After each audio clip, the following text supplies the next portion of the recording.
We all know that typically 12, 13 and up, we're not gonna get into good foster homes. We're not gonna get an adopted out. We already know this. Nobody truly thinks about how that's gonna make that kid feel. I'm an educator. It's really difficult to teach kids when their lives are falling apart, when they're not meeting that hierarchy of needs. There's kids that have 54 placement disruptions in 2 years that live here. So how are these kids expected to catch up? They've come from rough backgrounds, rough circumstances. As a result, some of the kids do come in with behaviors, but it doesn't mean they're any less in need of our love and support. These kids are not here by choice. They're not here by anything they did. They're here by circumstances that they just can't control. They need somebody to care about them. If this home isn't here, what do they get? Where do they go? There's just a sense that you get walking through here. It's very homey. The people are very welcoming, and it was just one of those places that once you get integrated with, you never want to leave. I have never not been met with a smile, a hello, or how are you? I have never met a young adult here who has not been friendly, greeted me, spoke to me, asked me what I was doing. The staff is probably the one thing that has amazed me the most, what they have to do on a day-to-day basis, 24 hours a day. It never stops. One thing that really made a difference for me while I was at the home was honestly the attention that we got from the staff.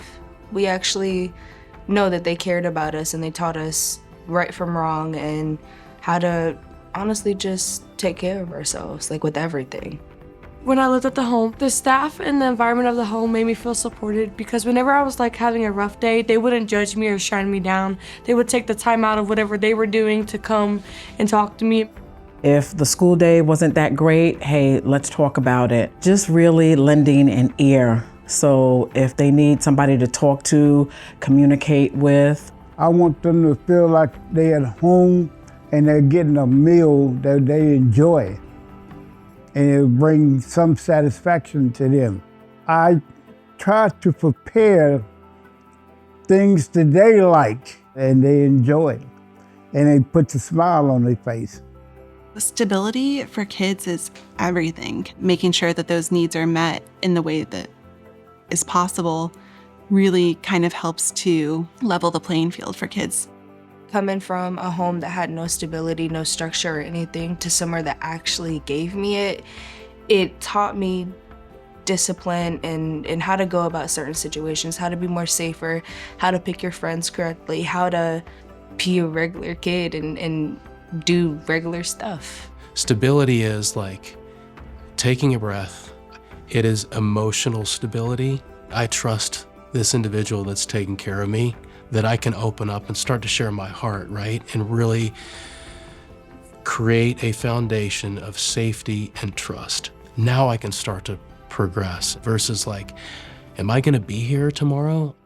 As we serve children and families, the needs continue to change, and as they change, we will continue to adapt. I think that's what we're here for. As we look to the future, what I'd like to see, what I hope to see, is that the home has a variety of services to meet every child where they are, whether it be mental health support, whether it be medical support, whether it be the right residential program. It's really changed the outflow of the trauma, more abuse, more neglect, and more needs, right, that the state sometimes struggles to deal with. The Children's Attention Home sets the standard for care in the state of South Carolina and will be able to be a light and to help other organizations throughout the state. These are just everyday normal kids. These kids are amazing. They're so spirited and they are gonna go out into the world and do amazing things.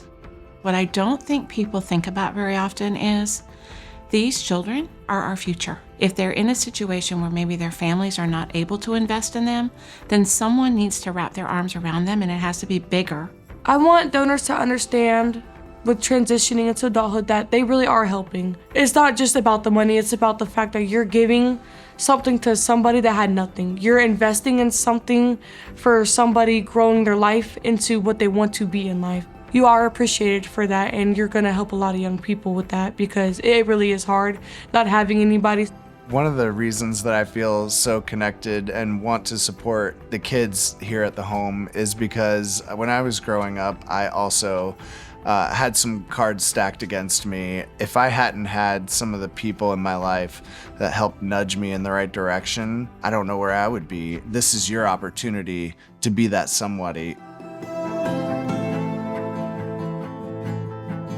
I don't know if this is gonna make an end or if it doesn't, but I hope everybody's having a good day. I appreciate everything that everybody does. And yeah, that's it.